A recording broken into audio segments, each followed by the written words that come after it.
Hello, everyone. My name's Julia Robertson, and welcome to the Galen Canine Myotherapy Diploma. We thought it would be really useful for you to have a preview of some slides that I've prepared to just sort of get you familiar with the background of Galen, what we stand for, how we work, and a little bit about movement, posture, behaviour, pain, that sort of thing. The sort of information that we will be discussing in more detail through the practical. So I thought we'd just start with the first slide with the most beautiful dog called Huffo. And it is because of him, I think really we're all here. He completely inspired me to start Galen Therapy Centre. And I'm sure you all have a dog in your life or had a dog in your life that has inspired you on your journey too.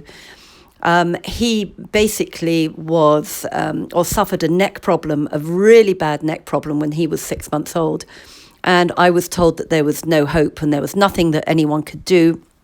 I mean, this was many years ago. This was back in the late 90s. So diagnostics then were very different from a veterinary perspective.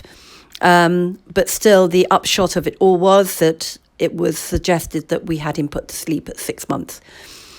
I mean, the long story short, basically another vet saw him and said, well, he's hurt his neck.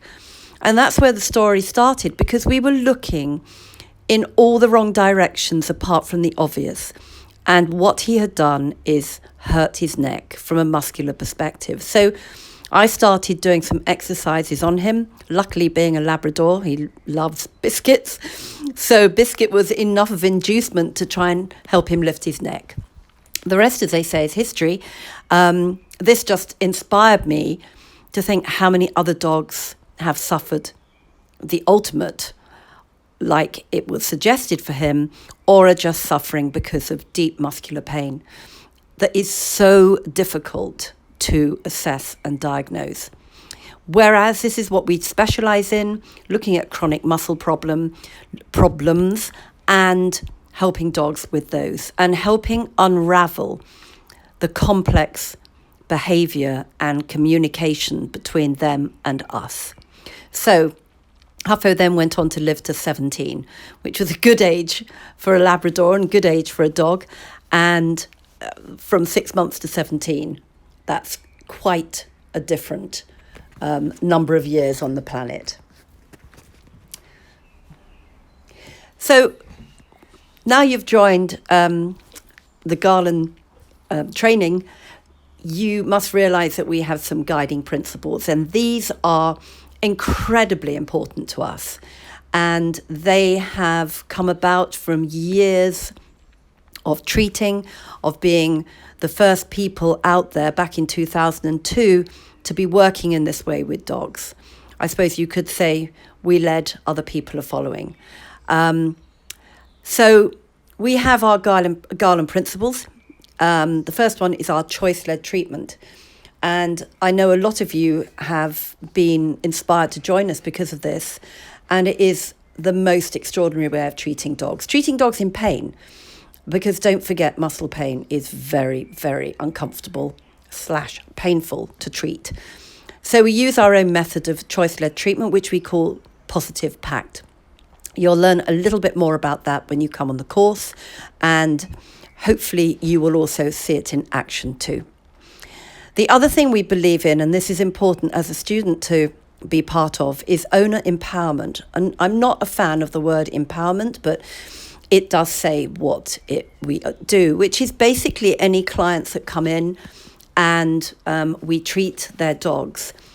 If they wish, and we most certainly more than volunteer, we actively encourage, we give them some skills that they too can help progress their dog's health. This works on so many different levels. It not only helps the dog, but it also then helps the owner become more in touch with the dog, understand what's going on, perhaps even start to interpret heat, and the whole circle begins to close, and therefore the owner becomes more in touch and more involved and understands more.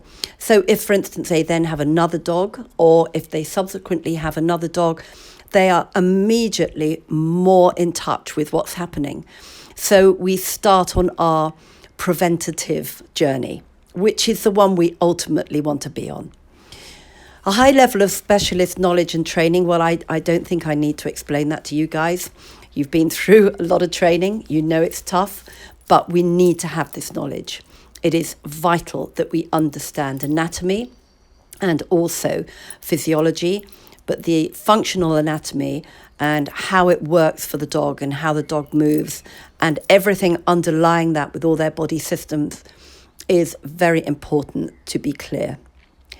A behavioural understanding, we're not behaviourists, but we understand the behaviour, or we are understanding the behaviour of some of the indicators of chronic muscle pain.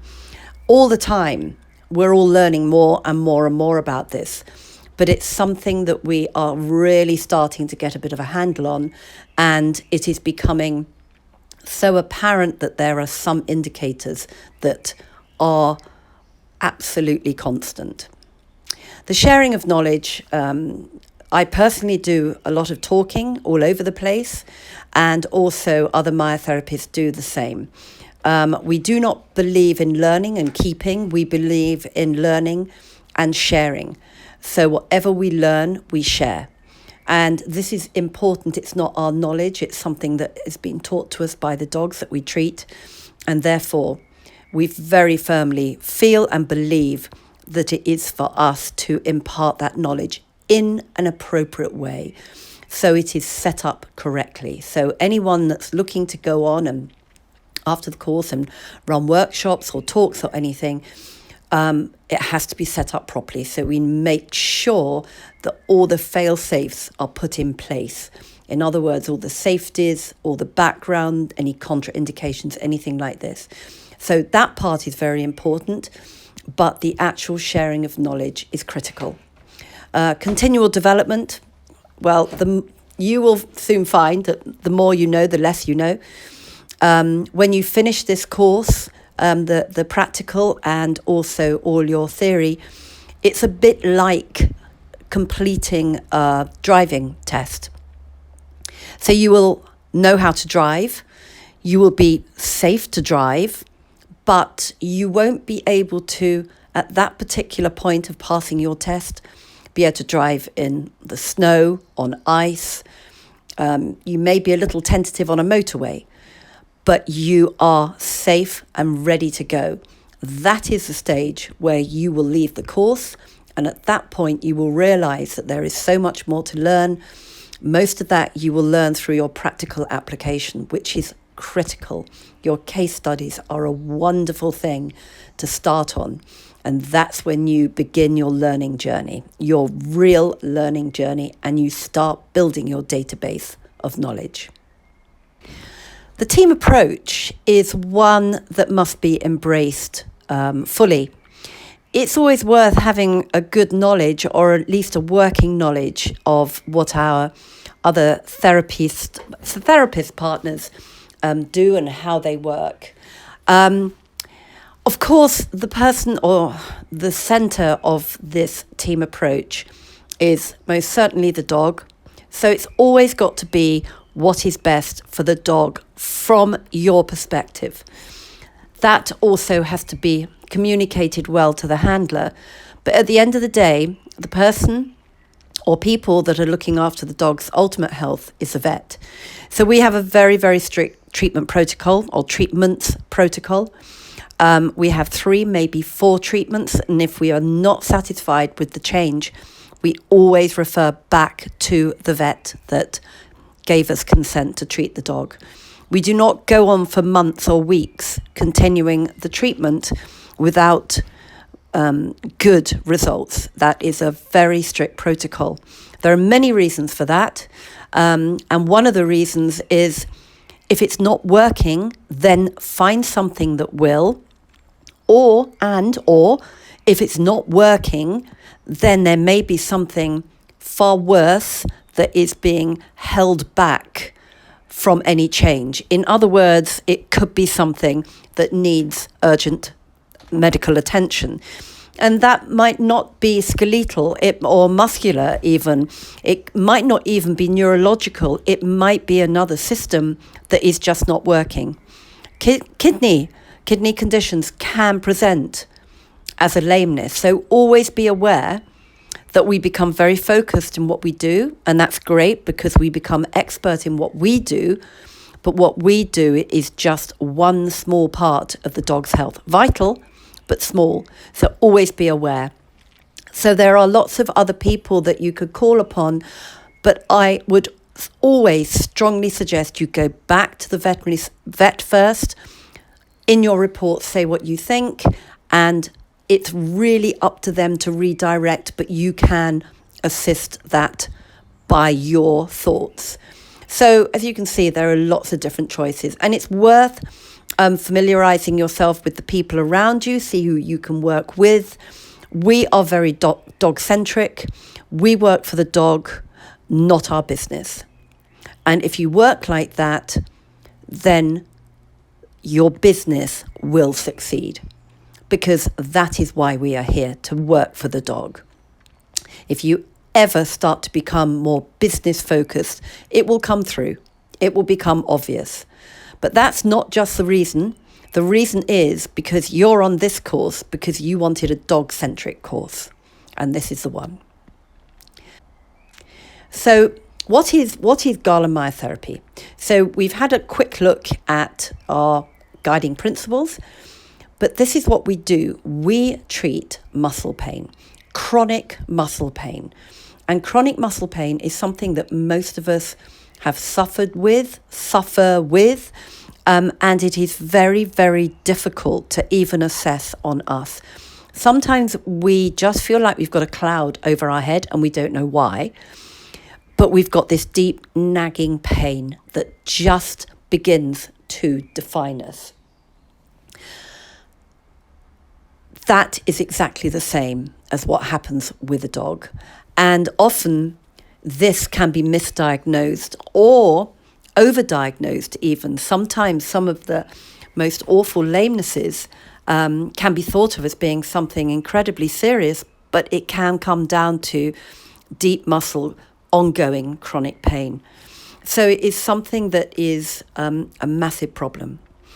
The drugs also that can be diagnosed are not always the most effective, as they don't always directly help muscle pain. And they also can have horrible side effects too. So muscle pain from compensatory issues, or what we would prefer the name to be as adaptive change issues, becomes progressively worse. It never becomes better. It's never that situation where you can say, well, rest your dog for a while and they will be better. It needs treatment. Rest does help, but the pain will come back. The muscles do not repair themselves. They need to be adjusted. They need to be treated. The physiology of them needs to be enhanced. The environment within that muscle needs to be able to change to enhance to function better. And that's where the massage techniques come into play. Behavioural changes can often be or appear disassociated. We'll go over that a bit later. I mean, some of the things that dogs present as being connected to an ongoing chronic muscle pain, you would not think would be connected to that. But we're learning more and more as time goes on. And muscle pain and muscle damage, in other words, injury, is a precursor, commonly, to joint issues. It is now generally thought that muscle pain or damage can become a precursor to these joint issues by the fact that when the muscles then repair, they shorten. And that can add a big stress or load over that joint or joints. And we're not just talking major levers in the legs, we're also talking about vertebral joints too. So, cool picture. Are we really looking to provide or promote that sort of balance? Well, actually, sort of yes. That dog can obviously hold his head very still enough for that stack of biscuits. A bit of fun, but balance is balance. And you can't just isolate it to the legs, the back, or whatever. It goes through the whole body. And it doesn't just go through the whole body, but it's also in the mind as well. Having worked with Turid Rugas for quite a few years now, she and I have noticed that you cannot separate the two. So to have a balanced body, physical body, also helps to have a balanced physical mind. So what is chronic muscle pain? I'm not going to read all this out to you, but I'm just going to pick out the key things. If any of you haven't actually experienced what it is, then it needs to be clarified a little more from you. Now, this is from a human site that actually does give definition to what the chronic muscle pain is like. And it basically says it can last for months or even longer. So we really are talking about an ongoing, nagging toothache type pain that just infiltrates your very being. So it also cites that it could arise from an initial injury, which is, in my experience and our experience, that if you do a good consult and get a good treatment, a good history, which is the key to any type of treatment, you will find out that often that there is something that you can maybe not directly put to the issue that you are looking at, but can answer some questions. The last line says it can be then presenting difficulty in carrying out important and enjoyable activities. I haven't highlighted that, but actually that is something that is so important. Fundamentally, we need to enjoy our life. And this is something that slowly, the enjoyment of certain activities can be removed. And those are the very small behavioural changes that start early on. The dog may not pick up a toy to play anymore. They may stop play bowing. They may stop interacting. Just small things that actually are huge. And these are the things that start to lead to disability and then despair. And dogs do demonstrate despair, but again, it can be difficult to identify. So what we want to look at is how dogs may be projecting their discomfort through their other body systems. I think the big thing is that we've got to consider that we are one body and everything interreacts. And the muscular system is no different to that. It is often thought of as a slight poor relation and muscles just move the body, but it's so much more than that. So let's just go through this very top line list and see if you can consider any other ways that the muscular system may have impact on these other systems. And this will also help you when you're looking at the behavioural changes too. So, for instance, the digestive system. I know that there are so many coincidences that dogs that I see that have pelvic problems or hip problems, knee problems, that basically pelvic region problems, also have anal gland problems. And maybe they're not able to squeeze their gluteal muscles and actually give the anal glands a good squeeze to actually eliminate them, as they should be able to do. The other thing is that stress, obviously, from pain affects the digestive system. The brain and the gut are directly connected. Therefore, another thing that can happen is a lack of mobility. Any type of cleansing needs mobility because cells need mobility to change. And mobility from a digestive perspective is really important too. So if a dog is immobile, they may not be able to defecate easily and effectively, and especially if they can't hold their bodies in a good position physically to be able to actively defecate. We'll look at this a little later as well. My world famous pooing pictures. The circulatory system. We need the circulatory system for delivery of nutrition, oxygen, and everything like that we need to survive. But what we're really looking at is the venous system, the venous return, the cleansing of the body through the venous blood. And this is the one part that really can become congested and not efficient if the dog is not mobile.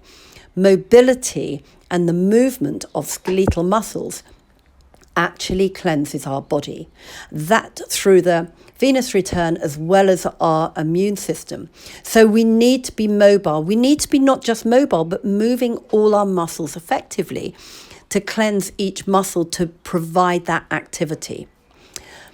The urinary system, again, it could come down to a pure physicality, that if it is uncomfortable for a dog to squat or cock their leg or whatever it might be, they may put that action off. And I've come across this a lot with dogs that may be arthritic or in a lot of discomfort. They just do not want to go and pee as regularly as they should. And this could provide a form of infection. And this is something that we should be aware of. The skeletal system, if the muscles are wrong, it's going to create an uneven loading through all the joints. So that is going to be a problem. And if the muscles are damaged, it can create a shortening over the joints. And as I said, not just the big levers, but also the vertebrae. So if we've got loading and stresses unevenly going through the vertebrae, that's going to lead on to more serious problems. Now, likewise, the neural system, now everything in the body is neural, so of course everything that is affected is neural. But we do see a lot of very local neural issues of things like dogs licking their feet, chewing their feet. Now, I'm not saying that it is definitely neural, but it is potentially neural because that's how it presents in the human. But also locally through muscles that are overworked and therefore congested, and therefore it can compress any neural function. Now, the end result of this is going to be a referred pain. There are lots of different ways that dogs can present with that. The skin and the coat, the skin, or rather the coat or the dog's hair, is like the window into the dog. That is something we can see very clearly what is going on the superficial levels, which then again also reflect often on what's going on in the deeper levels through the coat and the skin. And its integrity and its health, and whether it's having a good molt, whether it is overly greasy, whether it is presenting hot spots, whether it's actually presenting as like a rash, sometimes that can be an underlying muscular problem. So the skin and therefore the coat or the dog's hair is an amazing identification for what's going on, but it does affect it too. So the endocrine system, so hormonal delivery relies on good blood circulation. This is obviously critical to the dog's well-being. So if there's any issue with that, or if there are too many stress hormones going through the body, and there's all that hormonal health that we've got to consider, along with the actual delivery of these hormones. So the respiratory system, actually muscles are part of our diaphragm, make up our diaphragm and also our intercostals, but also there is a particular muscle that connects to our first rib, to our neck. And I know that when my neck is uncomfortable and painful, it restricts my inhalation. And that, of course, is something that has a direct effect on the respiratory health and also fatiguing of the dog, and basic O2 into the body, which is fairly critical. So what are the main components of good functional movement? What that means is a dog to be able to move on every plane of movement. So be able to go forwards, backwards, sideways, and in a rotational way. Not in a full rotational, but to be able to rotate their body. Just like we can twist sideways and move sideways as well as move forwards and backwards. That is functional movement. So we've also got to start to recognise what bad movement is, and that doesn't necessarily present just as a lameness. It generally does, but there are all sorts of other ways that bad movement is presented. And also the difference between conformation and anatomy. Now, the anatomy is how a dog is put together, and they all have the same bones, the same anatomy, but the conformation is how that is arranged. And the arrangement of their anatomy can make a big difference between good functional and bad functional movement. For instance, something like a dog that has subluxating patellas has got the same anatomy as a dog that has good knees and good stifles, but it's going to make a big difference to their functional movement. So we've got to recognise that the two are different. We've also then got to start visually understanding and looking where dogs are holding tension. And that's something that we'll be doing a lot of through the practical. But if you refer back to the previous slide, there are some hints there that you can start looking at. For instance, the skin. And identifying areas of tension through their behaviour too. Again, look at the last slide and think how that might present. And the big thing is identifying areas of instability, because when there is an area of instability, that is where a dysfunction will start to form. The big thing that all of you as myotherapists are going to want to remember, and this is such an important thing, is that every mobility problem has a neck problem. Every time a dog has any form of issues with mobility, it will affect their neck to varying degrees. And there are many different ways that it will then manifest from there. We've already looked at how neural pain or circulatory system being compromised can have problems with dogs presenting with chewing or licking their feet or parts of their body. A neck problem can also present as a lameness on both thoracic limbs. And that's very difficult to diagnose because one day they may be a bit lame on the right and the other day on the left. And that can be a neck problem and or a shoulder problem because, of course, you can't disassociate the two. A neck problem becomes a shoulder problem, it becomes a back problem. A reduced quality of life / life and self-perception. I suffer badly with neck problems, and I know that when I have a neck problem, my whole perception of life and what I can do and how I physically go about everything and mentally is affected. When you feel like you are affected through your mobility and your capability, anxiety levels are going to mount. So anxiety can also be a manifestation of a neck problem. An inability to stand or sit or lie down without discomfort. This is something that we're going to look at slow-mo videos of dogs standing and sitting. It's something that we've got to be aware of, that if a neck is compromised, those actions are also going to be compromised. So should we be asking them to actually do them? Should we be asking them to do them in addition to what they would have to do in their normal life? Inhalation issues, it's something that I find fascinating, that a neck problem can create a big problem in actually moving and lifting the ribs and therefore activating the diaphragm, and will have a big impact on fatiguing.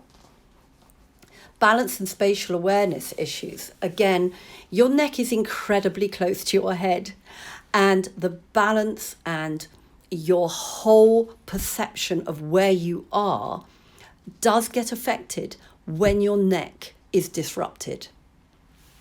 So again, often neck problems originate from lumbar or hip problems. So consider it part of the whole. A neck is a reflection of what is going on in the body and should never, ever be ignored. But the big thing is there are so many other things that neck problems promote.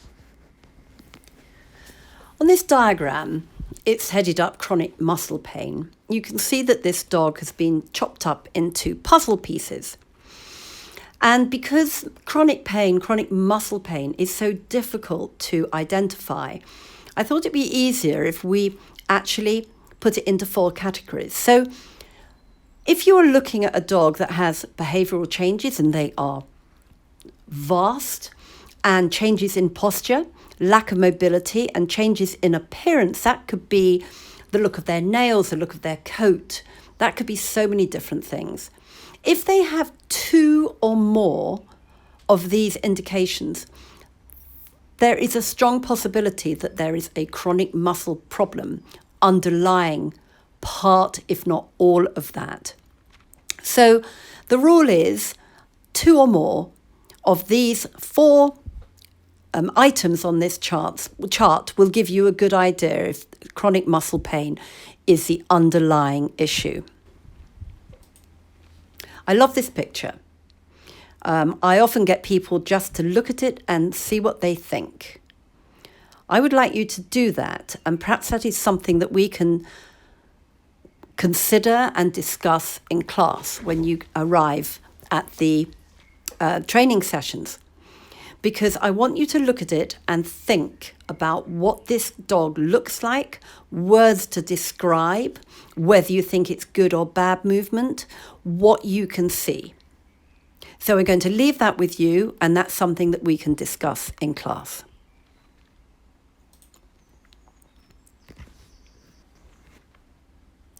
So on this slide, you will see 3 sections. So number 1 says no muscle inhibition. Now this is all to do with what we need to do to create good muscle movement and good functional movement. So muscle inhibition is when the muscles are functioning as they should. Whatever muscles are, whether they are deep, whether they are superficial, they are functioning without inhibition, so without injury, without any sort of method of constricting them and allowing that active relaxation to allow that full range of movement. The other thing is that we've got to be really strongly considering, and this is so important, the deep stabilizing muscles and those muscles that stabilize the joints. We can see the superficial ones. Everyone becomes obsessed with the size and look of the superficial muscles, but it's the deep ones that hold the skeleton together. It's the deep ones that maintain stability through movement. Without these working and activating and activated, the body is not going to be strong and secure, and you start that instability within joints, and that is a progressional thing that travels through the body and creates an altered posture. The third thing is, if we have those first 2, the core muscles will develop. But without the deep stabilizing muscles, we cannot even begin to talk about the core muscles. Because if a body is not secure, the whole core and the whole body stability and engagement cannot function. So you're on the next slide, and I want you to look at this picture of a dog's leg. And I really want you to consider whether this is a thoracic or pelvic limb. Then after you've thought about that, I want you to think about whether this is normal, whether this is a normal position for that leg under load. And I again want to repeat, under load. So please don't move on to the next slide until you've really considered this. This is a vital part of a dog's movement, or one vital part.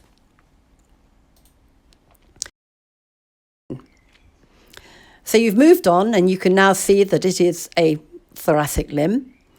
And also you can see that the carpal joint or the carpus is hyperextended. And that is normal. And that is healthy. And that is a vital part of a canine's movement. That hyperextension provides all sorts of important aspects to the dog's movement. As you can see, it's a greater surface area on the ground which is provided by that hyperextension. But if you compare that to our own anatomy, it's like placing our whole hand on the ground. So if we place our whole hand rather than just our fingertips, we're also going to have availability to our thumb, which is their dew claw. So the dew claw and the other claws are going to be able to protract into the ground and maintain even better stability. So the dew claw is a vital part of a dog's movement in this particular part. Also consider the amount of, as I said, surface area, which is going to aid traction for the dog's movement. But also, when the dog then moves on to the next phase of this stride, that hyperextension is going to help propel the dog forward as those tendons come back to the normal joint integrity. Please don't try and replicate this on your dog. It will only happen under load. But this is something that we're going to be talking about a lot in the practicals and assessing the dog's carpus and the carpus integrity, because if there is any discomfort in that particular joint, that movement will be compromised and therefore the load will shift to the other leg and therefore we can really start a cycle of problems. I just want you to look at this slide. I've circled the 2 feet, the pelvic limbs, the 2 hind legs that are looking like they are actually hopping. And we see a lot of bunny hopping in dogs, but actually that is because at this particular phase of this movement, the 2 legs are together. It's only the last few nanoseconds that the legs separate and one lands before the other. So if there is a problem in the back end, in the hips, in the stifles, in the back, it is easier for the dogs to maintain those 2 legs together. So the actual switching of load from one leg to the other is maintained as one. That helps protect and guard issues of discomfort through the whole pelvic region and lumbar region and on. So it just really explains why the old bunny hop is quite an easy action to do, but one that must never be ignored. So those straight lines and those straight line arrows are showing where there is stability through that body. And look at that neck, the neck extension, whichever action, you will see that neck extension. So here's another picture of a dog in full flight, moving beautifully, actually exhibiting everything you would want to see in good movement. A lovely long neck, a wonderfully flexed lumbar and pelvic region, full extension on the hamstrings, a lovely fully extended elbow and flexed shoulder. The thoracic limb being drawn back without any signs of stress through the latissimus dorsi. The yellow arrows are the deep hip flexors, the psoas and the iliopsoas. It's something that you will be covering off in your homework, but these muscles are contracting. They're hip flexors, so they are flexing the hip. These muscles come into their real importance when you're considering their active relaxation to allow the hip to extend. But we'll look at that in the next slide. But just look at this photo, look at how the feet are planting, look at the tail position, look at the ear position, look at the wonderfully relaxed jaw. Consider every aspect of this dog and its movement, because this is good movement. So again, same dog, but this time in full extension. And this time you can see the shoulder, which is extending and allowing that thoracic limb full range of movement. You can't see any stress or load lines going through the body. That latissimus dorsi has been able to actively relax, and look at that amazing flexion on the pelvis. And the yellow dotted lines are the psoas, the deep hip flexors, iliopsoas, actively relaxing and allowing that pelvic limb full extension. Also on the superficial hip flexors, which are on the cranial aspect of the femur, allowing those muscles, including all the quadriceps, the sartorius, the TFL, all these muscles are healthy enough to actively relax to allow that pelvic limb to extend. So looking at all those three pictures, every common denominator has a long, good quality working neck. So this dog can fully function because their neck is functional. So important. People are always talking about building muscle. You know, go and do this exercise will build muscle. An area or muscles will not develop if it's inhibited. What it will do is if you drive that movement or drive a movement, it will develop other muscles. What we have to do as myotherapists is remove the inhibition, create better stability, better muscle activation. And that's done through treatment and appropriate exercise advice. Just look at this picture and jot down a few notes of what you see and see if you can come up with some key aspects of this dog's movement before you then look at the next video of this very same dog moving. And perhaps this is something else that we can discuss in class when you arrive. So we very quickly pertain to post-treatment exercise.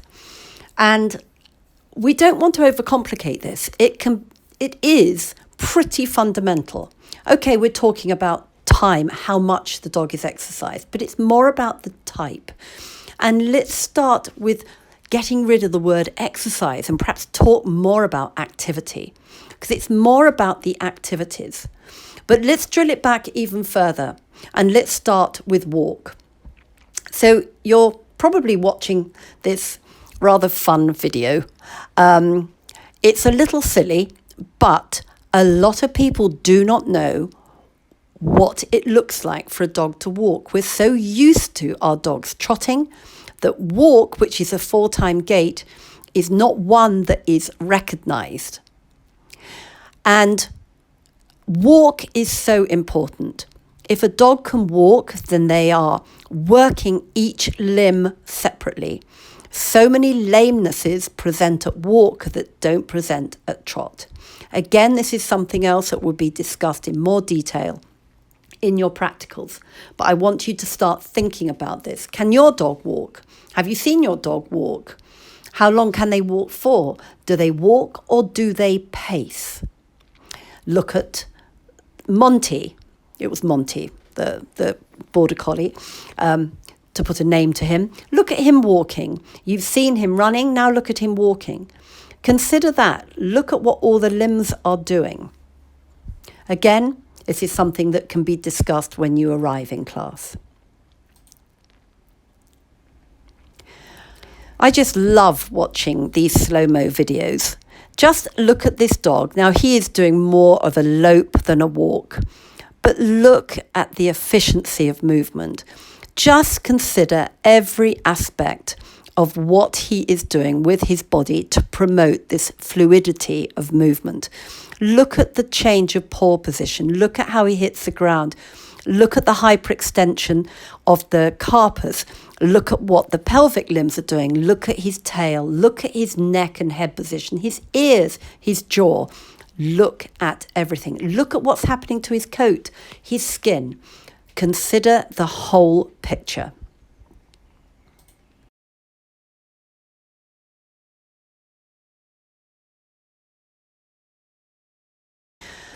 So it's always a good place to start when you're assessing a dog. Can they walk? Do they pace? What is their position at a walk? What does their tail do? You go back and look at that slide with Monty doing a little run. You look at how his tail is projecting him forwards. It looks like a wagging tail, but actually a dog that's compromised needs absolutely everything they can use to propel themselves forward. So this is something that walking is just such a key thing to post-treatment activity. It is so important that a dog can walk, is asked to walk, is allowed to walk. So if you're looking at a very small dog, the person on the other end of the lead has got to accommodate the dog, not the other way round. This is something we struggle with. So here's a very basic picture of the axial and appendicular skeleton. And I just want you to consider it in a very basic form. So consider the fact that you've got this long column starting at the head where the brain and the main central nervous system arises and travels all the way down that vertebrae through a hole, basically. But that hole is surrounded by a bony tissue to protect it, but it has to give it ultimate flexibility. So this body has to move and rotate and flex and extend. Let's just remove the limbs for the time being and just look at it as one column. From that column, that's where the other nerves arise to serve the rest of the body. This is in really simple terms. So you've got this column starting from the brain and going all the way down to the hindquarters. So you add limbs to that column. And you've got to remember that what is traveling through that vertebrae is every bit of information that the body needs to function, from the very basic to the very fine. So from the very fine motor skills to the absolute function of every part of that body, every system. So it is critical that we maintain that integrity. Critical. So then we put what I lovingly call wobbly bits on. In other words, the legs. So as you know, the thoracic limb is held on by only muscle. So if that muscle has not been activated or is dysfunctional or overused or overloaded, that's going to have a profound effect on that whole thoracic region and, of course, cervical region too. So we are going to start with neck problems, shoulder problems, and it's going to have an impact on that column going through the whole body.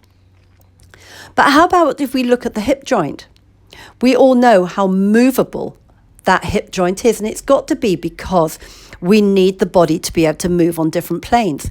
But if that hip joint is not supported by muscle, by deep muscle, not just the hip ball and socket or the hip joint itself, muscle holds that in place. And if that is not secure, that whole pelvic limb is going to be compromised. And if that hip joint is not secure because of bad muscle activation or function, that is going to have an impact on that whole pelvic region. And what sits on that pelvis? The whole of that column. So if the pelvis is unstable and or unstable or has instability, it's going to promote instability through that whole vertebral system. Just consider the impact of that. So we are going to be talking a lot about the importance of stability within the deep muscles of the skeleton for complete mobility and muscle and skeletal health. Based on what I've just said from the previous slide, consider this slow-mo and consider this movement. Consider the importance of good muscular stability and a lack of inhibition. Just consider this picture and look at how this dog is standing. Wide base in front, narrow base behind. A classic way of an unstable dog standing. You'll see it a lot. Looking at a dog standing is going to tell you so much and will probably tell you more than actually doing a gait assessment. So here's a picture of a dog just turning to the right, and look at what those legs are doing. Look at those pelvic limbs. They are so unstable that the front end's going around the corner and the back end is sort of following, but there is no stability there whatsoever. Consider how that is transferring up through the body. Look at the coat. There are so many indicators to show that this dog is unstable. So this type of movement of a dog just moving around in a circle, just moving quietly around, not being asked to do anything, is going to give you a really good way of identifying how they move and how their integral structure is put together. We don't do gait assessments as such. What we do is just observe dogs in their natural environment, natural habitat, to see how they cope with natural activity and natural obstacles. It is such a great way of assessing a dog's mobility and stability.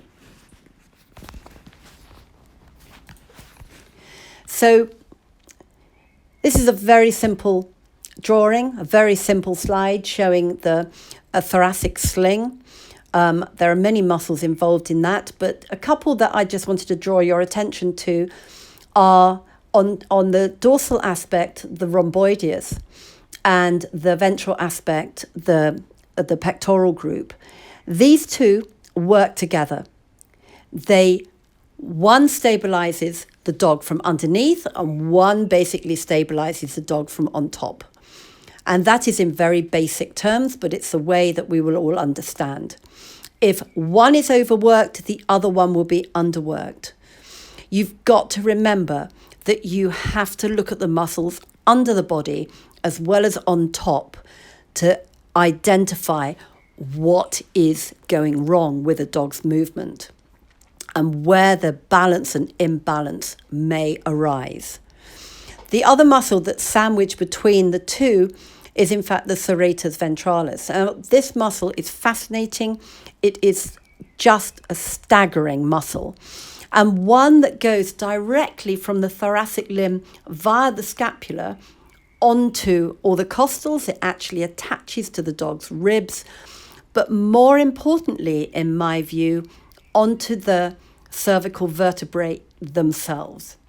They actually do attach to the neck vertebrae. Consider that every time a dog jumps down from a sofa, a car, or jumps if they are an active dog.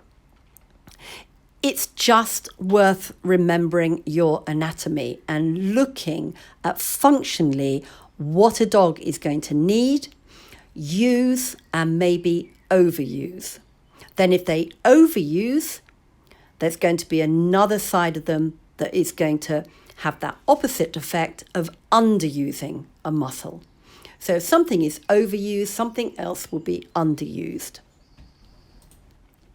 So I love this slide because it just makes us concentrate on what's going on under the dog's body. Now, again, there's the pectorals are under the thoracic region, but under the pelvic region, don't forget the adductors.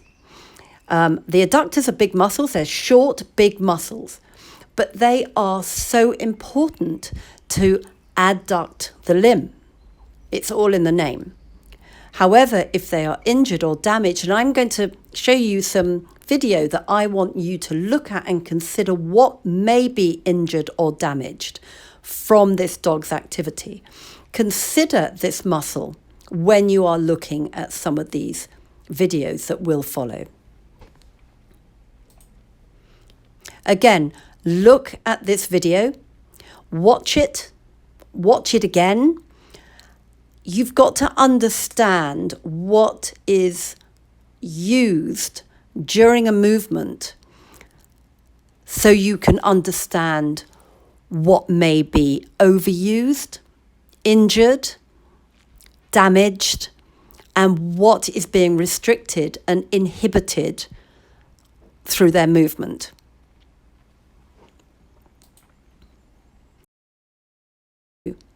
This is just really to draw you back to that ball and socket joint, that hip joint, and the sacroiliac joint. Consider how they interrelate. Consider the fact that the vertebrae is just sat on the pelvis, on this very shallow sacroiliac joint. Consider what may happen if there is instability in that hip joint. Consider what happens around that sacroiliac joint. So in this slide, I've just put on the pelvis on this model of a dog, because during your practicals and by the end of your practicals, you should be very clear of the dog's map. And having talked about the hip and instability of the hip and the sacroiliac joint, you've got to know where all these structures are, because unless you know where they are, you are not going to know where your hands are traveling. You should know where the greater trochanter is and be able to pinpoint it on any dog. You should know where the ischiac tuberosity is on any dog and be able to identify. You should know where the spine of the scapula is on any dog and be able to point it out. This is such a common postural issue, and I've put Darby there because you will be looking at Darby in other slides later on during your training. And Darby was presenting with unbelievably painful pelvic limbs, touch sensitive. And when you look at this, you will understand why.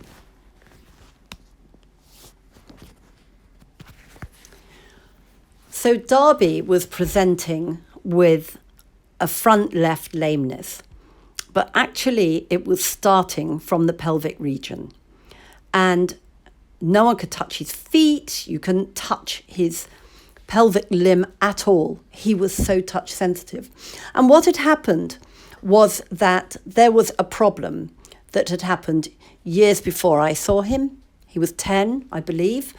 And this had gathered momentum through changing his whole posture. And by changing his posture, he actually had changed his whole conformation.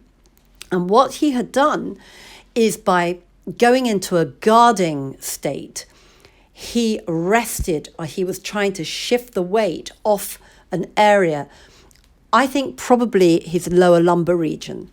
So he was actually pushing more weight backwards at that time. So what was happening was he was overloading his hamstrings, which were then responding to that and actually shortening. So a muscle that is shortened is strong. And what also was happening at the same time was, to allow for this to happen and to support that change of posture, his psoas, iliopsoas, deep hip flexors, in other words, were also changing to help support that load. And they too were shortening, so they were becoming shortened. So this double effect was actually then changing the tilt of the pelvis to a dorsal tilt. You can see on this diagram that actually the tail carriage is low. That's one thing that you will see, is a lower tail carriage. So the pelvis is just being altered very slightly, so its integrity was lost. So the other thing that was happening, that if muscles are shortened, then other muscles will be lengthened. And the lengthened muscles are those superficial hip flexors, in other words, the muscles cranial to the femur, which are the TFL, sartorius, quadricep group. All of that group were being made longer because of the integrity of the pelvis had changed. Lengthened muscles are weak as well as being very painful, so they are stretched. So we've got two hotspots here. The one which is on the lower lumbar, the sacroiliac region, because of that change of pelvic position, but also within the gluteal area. Now, the gluteals are also going to be on a stretch because the point between insertion and origin is greater than it should be. So what's going to happen is they are almost going to flatten over the deeper muscles, one being the piriformis, which just so happens sits very neatly over the sciatic nerve or ischiatic nerve. And what happens then is that you get this interruption through that major nerve down the leg, and that presents as pain. And that is a classic postural change in a dog. By the way, I didn't mention the feet and the foot position because the glutes are compromised. It then changes the direction of the feet. Have a look around. You will see this a lot. So let's again look at how dogs are loading, and let's start with their posture in the relaxed stand. Just look at your own dog. They should be, as I said, 4 square. They should be hip width and shoulder width, and they should be, the angles of the legs should be true to their anatomy. So you're also looking at the head carriage, tail carriage, the wrist stance, the foot orientation, and the toe orientation too. So let's start to look at posture and its implications. So I think we all are aware that a dog changes their posture, as we do when we are guarding or protecting a part of our body. And that's normally a pain response. And within the chronic muscle dysfunction, that is a very common thing to do. And it is something that happens over a longish period of time, but can be dramatic. And it's normally when it hits critical is when we notice it. So for us to be able to pick up on things sooner makes us better myotherapists. So to begin to look at the extreme and then work back would be a good way of learning. So this slide 36, I'd like you all to just look at it, wait, consider it, and look at the posture of this dog and the whole dog, from the dog's tail to her nose, and look at what's being affected. This started from one pathology. So there she is again. What happened was with this dog that we believe anyway, that she had bilateral subluxating patellas. So, which means that her knees were dysfunctional. So she started to become a little bit pained over that region. But the sad thing was that it was both her knees. So this wasn't one side, it was both sides. So to avoid that discomfort, she shifted her load upwards.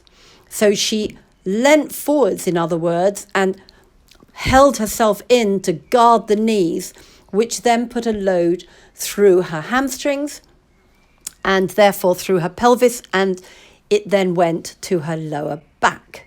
And that's where she was starting to get pain, within her lower lumbar sacroiliac region. This then directed the load and the stress down towards her shoulders and, of course, her neck, because you can't disassociate the two. Then there was pain in the lower cervical, a very common place for disc problems and severe neck dysfunction and huge amounts of pain perception. So there was pain then in her lower neck, which would move on to her head and I would say give her, at the very least, some pretty astoundingly bad headaches. So then we had to shift the load backwards again because she has to stand on something. So she was basically standing completely through her thoracic limbs and her thoracic region. And to be able to balance that, she has to pull her legs backwards. And there, if her pelvic limbs are going forwards or cranially and her thoracic limbs are going caudally, then you've got this goat on a rock stance. And she is practically doing a handstand. You can look at where that weight is loading through her thoracic limbs and then go back and look at her pelvic limbs and the pause, and you can see that everything is straight and really positioning towards the cranial position. So if we then look at the skeleton, and I know it's not a great skeleton, but you can then look at where this skeleton relates to when we actually put one superimpose on her body. And again, you can look at exactly the same problem that we were looking at previously, with the gluteals being on a stretch, the hamstrings being short, and the whole body being affected by pain and an adaptive change affecting the whole body. So in slide 39, you can actually see the before and the after. So this was actually after one treatment, but that is a very rare change within just one treatment, but it's still pretty spectacular even if it was 3. But it just demonstrates the difference between a muscular postural issue and helping that and assisting the postural change and releasing the guarding that is actually going to help pain perception, which reflects very clearly through the dog's eyes. So this is another posture of a little girl called Fifi. And you can see that she looks pretty congested, even though from the uneducated eye, she looks like she's got good muscle development. Well, I think it's fairly evident here, the postural difference between before and after. So the left slide before and the right slide after. Fifi had all sorts of problems, but you can see that her body was completely congested. And if you look at how she's standing, her loading through her feet, it's not perfect on the right slide, but I think, again, you can see that she has elongated. You've got to consider that if you're looking at any form of mobility, you've got to refer to an athlete, and all athletes are long, they're long body. They've got long, good postures. And that's exactly what we want to see reflected on a different plane, but in exactly the same way. So you can see on the right side that her posture is long. And because she's long, she's able to activate her kinetic chain better. Because she's got more movement in her neck, she can therefore activate her pelvic region.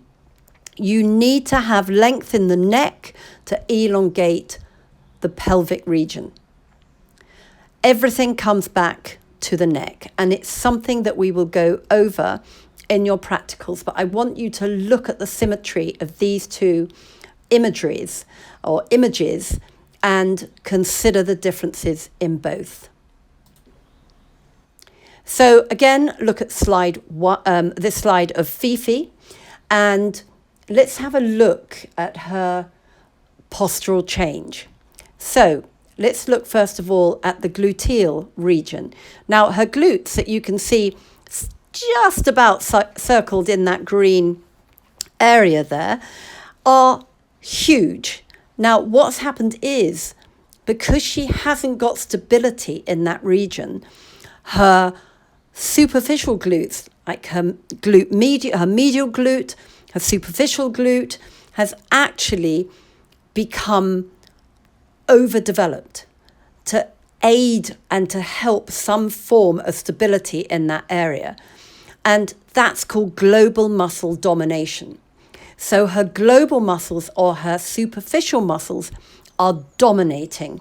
And what they're doing is they're trying to do everything. They're trying to stabilize the joint, and they're trying to move the joint. And they're trying to keep it stable in a still position and stable in a movement position. And they were not designed for that. So they are overworking, which then creates congestion in that area too, with various things like venous return, the lymphatic system, but more importantly, the venous return. So the blood isn't being able to get to that region. It is so congested. Likewise, nerves and everything else that should have free flowing movement through tissue. That is congestion. Now, the red circle, you can see that's her lower lumbar region. Now, like the other two dogs that we've looked at, she too has hamstring domination and overworking, which is creating that tilt on her pelvis, which again is creating that overload over her lower back. And because everything is compressed behind, her neck has to come in to join it. So everything becomes a compressed, shortened, dysfunctional posture. So this little guy had a diagnosed condition called lumbosacral disease, and it is exactly what it says. It is within the lumbosacral region, and if you look up to that region, which I hope now that you will be able to, you will see that he is really compressed over that region, and he's got that pelvic tilt, again, that dorsal tilt. He's got slightly straightened knees because, again, he's trying to guard and protect that region. And again, we're looking at a shortening of the hamstrings. But look at the front. Look at the front end. Look at his carpals. Look at how he is loading on his carpals. Again, just study this dog for a little while and get familiar with what you are looking at. Look at the orientation of the feet. Look at the length of the nails. Look at his eyes. Look at everything. Ooh. Look at the lie of his coat. Look at the two. Same dog, 3 treatments difference. A very different posture. Again, he's still got lumbosacral disease, and to this very day, he still has it. This was, I believe, about 5 or 6 years ago. He has problems in an ongoing nature because he has a pathology. He has a conformational issue. So he's always going to need treatment to protect his body from overguarding the area that is weakest. So I'm always having to go back, treat him, rebalance him. And when I say always, for this dog, it was down to 3 to 4 months. And because he has actually suffered a couple of injuries recently, again, because of his imbalance, I've actually had to see him for every 2 weeks for 2 months, and we're going to try and eke out the treatments now. Now I have superimposed a skeleton, not his, but as close as damn it, to this dog's skeleton, and you will see how a skeleton in correct posture should look. Now, if the next skeleton goes superimposes over his after body, you can see how much better that fits. I think that demonstrates very clearly where the loads will fall and why we see so much discomfort in dogs with bad posture. And at those 2 points, the lumbosacral positions of where he has problems, and you can actually track that forwards as to now how he has changed his posture to accommodate that.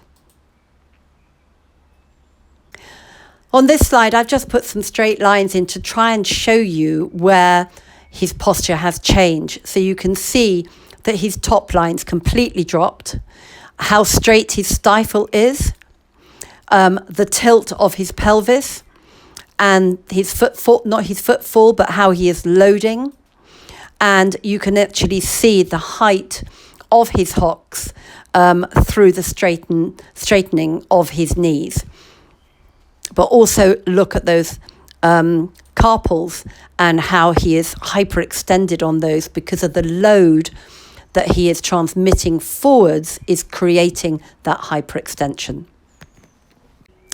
I just want you to have a look at this dog and see if you can see the differences between November 17 and February 18. She had 3 treatments. They were quite spaced out. And just consider those differences that you're seeing. Okay, they're perhaps not as dramatic as some, but this is more realistic, and we've got to have realistic expectations. We've got to look at the feet too. When you're assessing a dog, it's not just their posture or how they are standing or the position of their legs. Take that observation down to the observation of their feet. How are their nails wearing? So often when they are overloading on the front, the carpals will dip or hyperextend, therefore lifting the pad and the paws off the ground very slightly, allowing those nails of the forelimbs to grow longer. And then you will see in direct opposition to the pelvic limbs, and those nails will be much shorter because they're not able to lift, they're dragging their feet more. So if you've got a nice flat surface, look how much of the pad you can see. So look behind them and see how much pad you can see, how much they're lifting. If they're actually, some dogs are almost standing on the equivalent of our toes, but it is very difficult to see that in something like a carpet or grass. Look at how their toes are splayed, like the top diagram there. The toes are splayed to accept the load that is transferring generally laterally, but not always. Look at the feet, whether they have got a lateral or medial rotation. Look for lick marks and chew marks. So there's another vision of some feet that are pretty loaded. Look at their noses. Do they have a dry nose? That could directly relate to a neck problem. I want you to write down the differences that you see in both these dogs. You've now been through an exercise of looking at dogs in a static form as well as a movement, but I want you to look at these 2 dogs and assess which one is more free-flowing, but why? Why that dog might be more free-flowing, what can you see, and what can you see from the dog that you consider not as free-flowing? So why do all these postural changes happen? There are 4 main reasons for that, in my opinion. Exercise patterns, environmental issues, conformation and disease. So we've talked about conformation, we talked a little bit about disease, haven't talked much about exercise patterns or environmental issues. So we're going to look briefly at those now. So let's talk about this as adaptive change. Some people call it compensation. The reason I don't like compensation so much is it's almost like, oh, it's okay, they will compensate. Whereas an adaptive change gives a little bit more definition to what's happening and how aggressive that actually is. So if we're looking at environmental changes, first we need to be aware that dogs are living in a human environment. Environmental. So let's look at stairs, cars, flooring, furniture, injury that is ignored, repetitive actions, pathological, which, as we said, is disease, and conformational.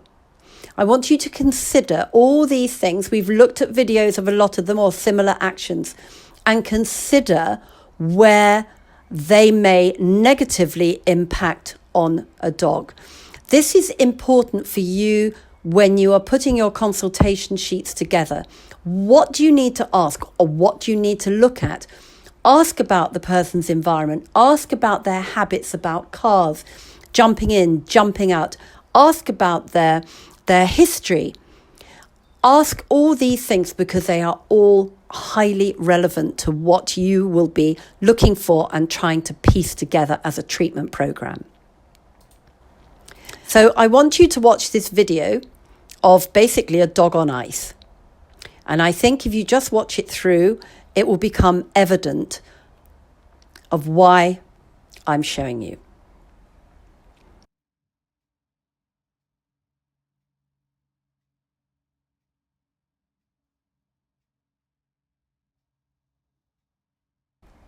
I then want you to consider that slide a few slides back about thinking about what goes on with regards stability on the underside of the dog's body, the pectorals and the adductors, and consider what might happen if these valuable muscle groups are damaged or completely switched off.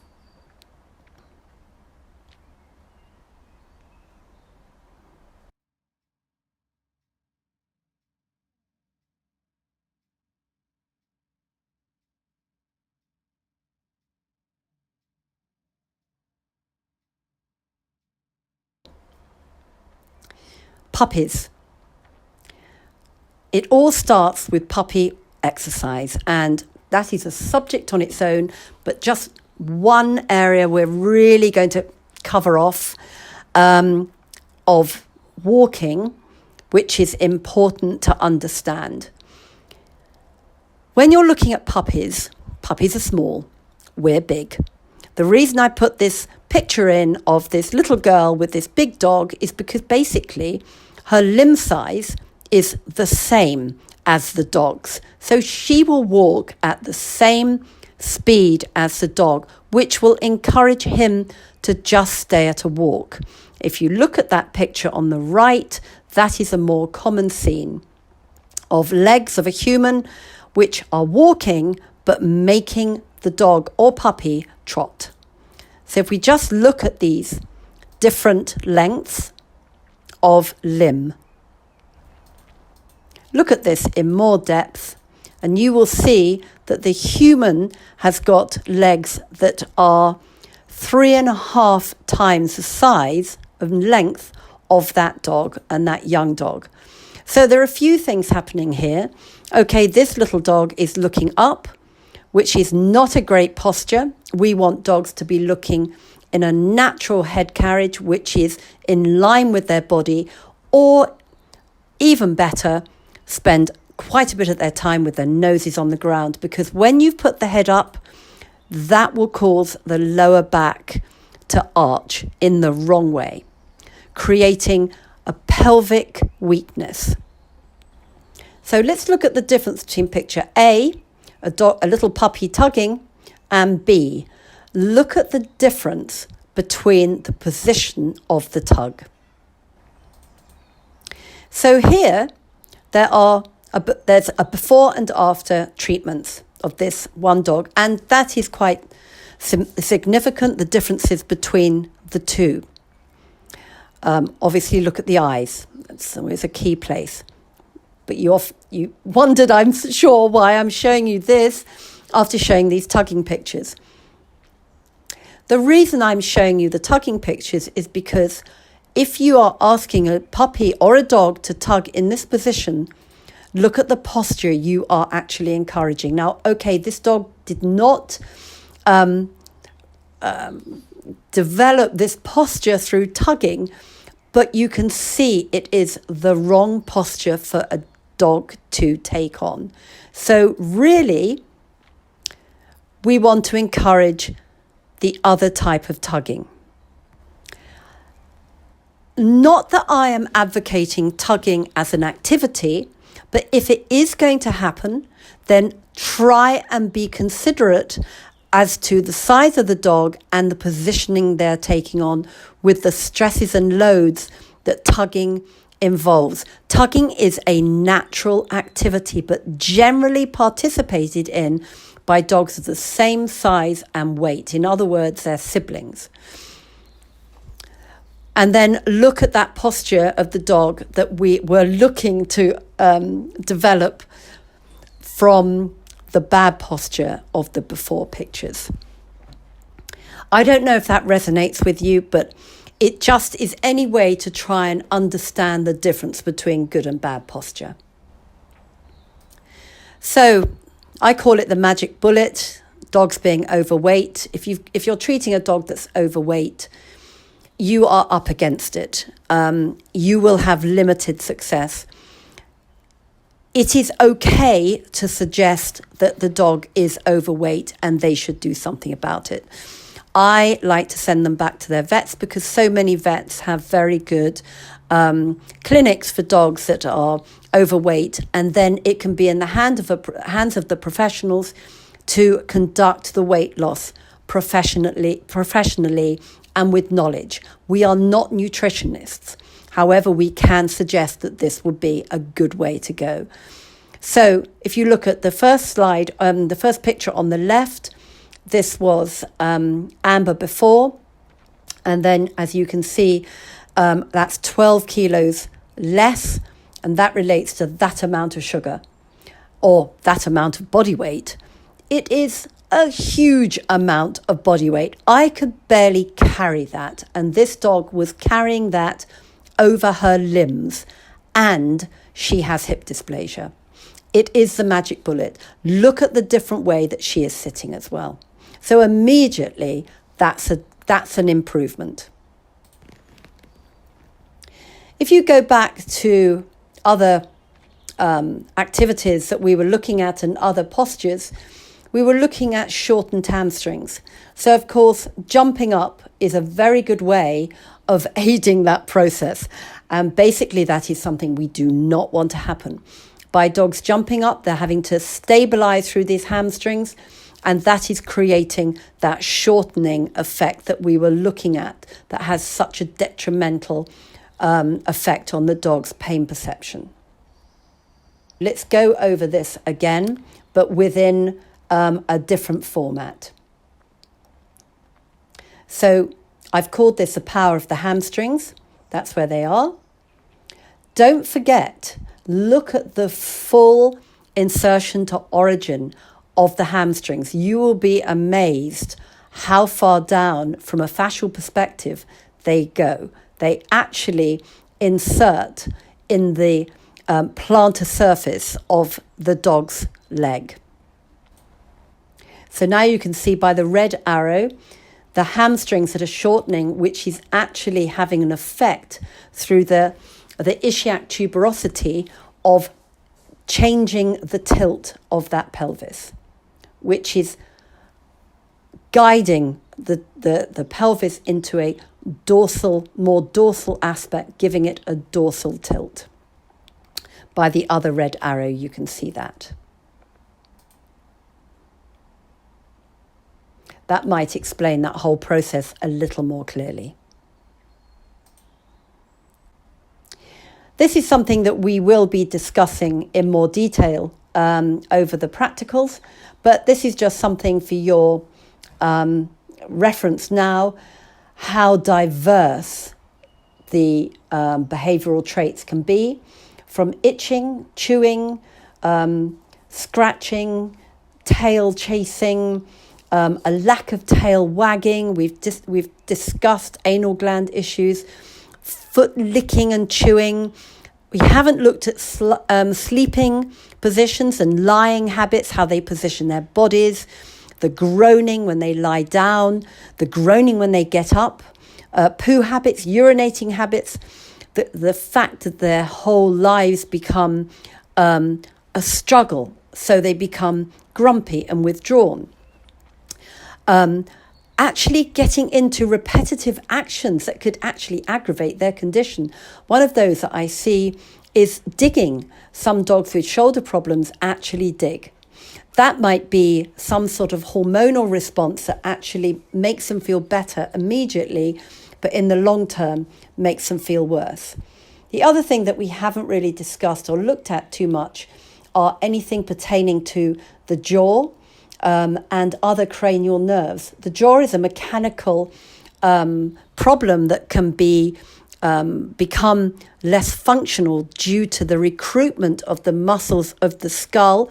In other words, the muscles of mastication actually becoming overworked because they are used not just for chewing, but for also within their thoracic region to help lift them up from a sit.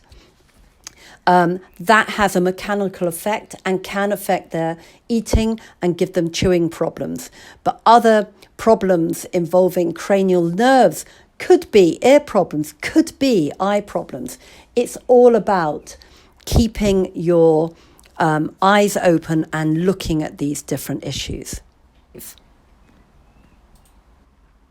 So changes in behaviour during sleep, this is something that it can be quite complex, but it's still worth asking some very, very straightforward questions.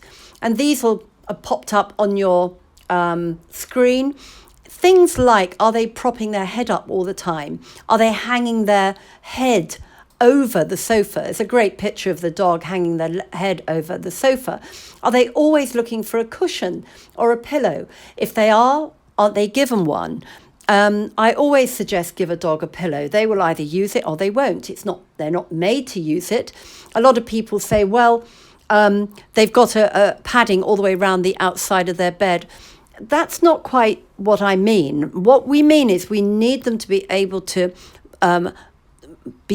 move that pillow into a position that is comfortable for them. If there's one that's fixed, it's fixed. So you can see this dog that has made himself very comfortable on that pillow. Likewise, if a dog is hanging his head over the sofa, that to me really does indicate a neck problem.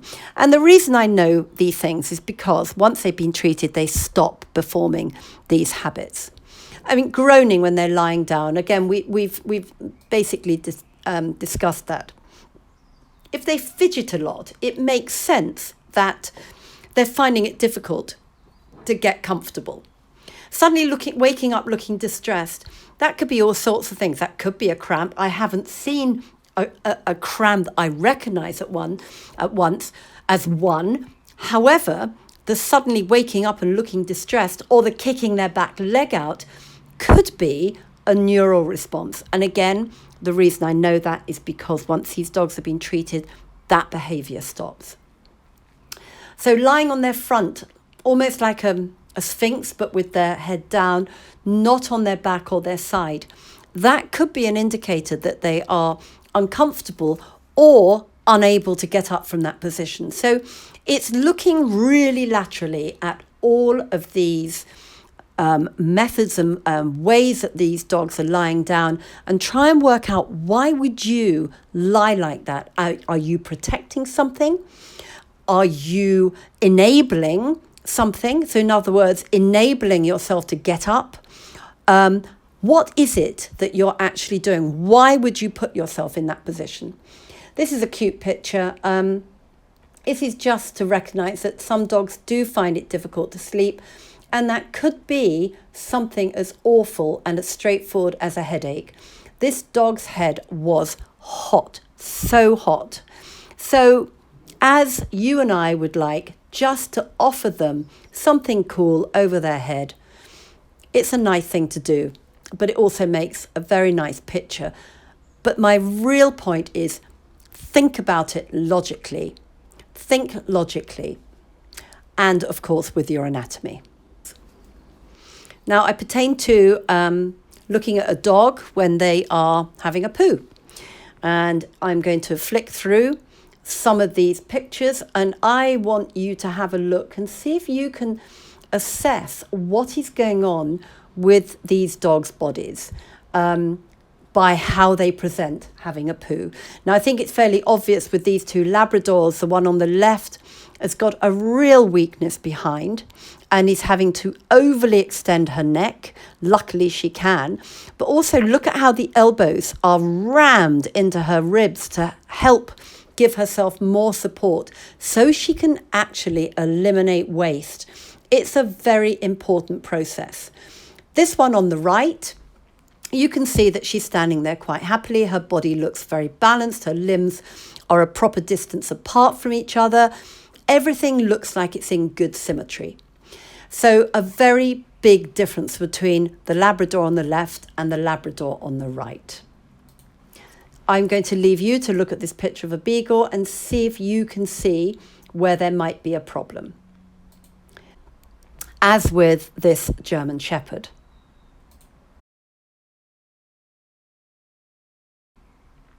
Again, consider this little collie and how he is eliminating. You might think that he looks okay. It's something that we can discuss.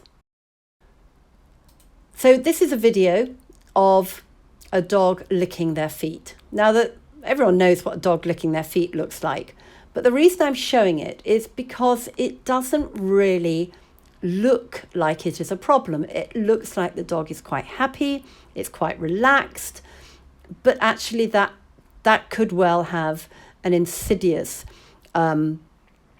reason behind it.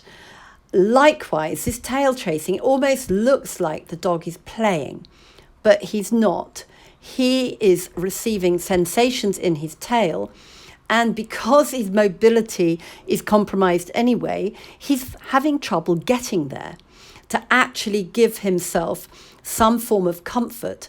Even if chewing is a discomfort, is uncomfortable, it will be a displacement. So again, you've got to look at these things from a different perspective. I want you to look at this video of a dog shaking and consider what you can see in the dog's stability, foot placement, how the skin moves, how the body moves. Then go on to the next slide and look at that slide and compare the two.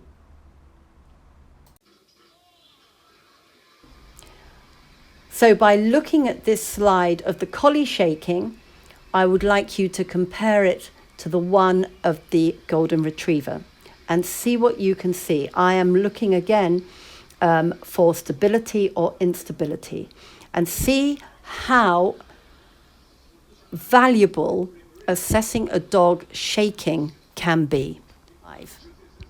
Right, so you've reached the end. It's been a bit of a long haul. I hope the slides have been helpful to you, but I want to leave you with this thought that when you come to be treating and getting your hands on dogs, as you will be in the practical, I want you to view treating as also assessing. So with all these other visual aids and historical aids you have, the moment you put on your hands on the dog, then you will be in touch with everything that you are viewing. So you want to match your visual assessment with your physical hands-on assessment by simple things like the reaction of the dog, feeling of heat, and the feel of the muscle. The feel of the muscle we call palpation, and it's not something that we necessarily do as a separate act, because by palpation is actually feeling the muscles, and they can be very painful. So we use our treatments as forms of palpation. So while you are doing your treatment, you can be receiving information from the dog, from the muscle, that is going to result by you getting a greater understanding of what is going on. That can also be called a form of palpation. So this is something that we're going to be looking at developing your skills, both from your visual, and then of course your practical is going to be your hands-on, but also developing your hard knowledge of muscle and bone placement, bony landmarks, muscle attachments. You have got to know these when you come on your practical. Really looking forward to meeting you all. I hope these slides are a good introduction. It will be something that we will be going over again, and any questions, please bring them with you. Really look forward to meeting you.